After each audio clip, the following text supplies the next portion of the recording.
Hi, this 5-minute solution gonna show you how to change your Android phone location to another country.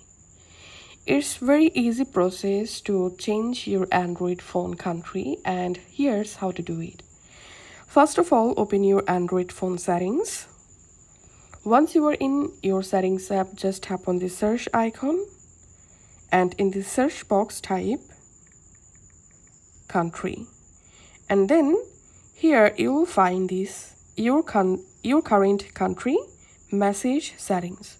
So you have to open this option, and here you will find your current country. Just tap on that, and now from this list you will be able to select your new country, or you'll be able to select any different country, and that's it.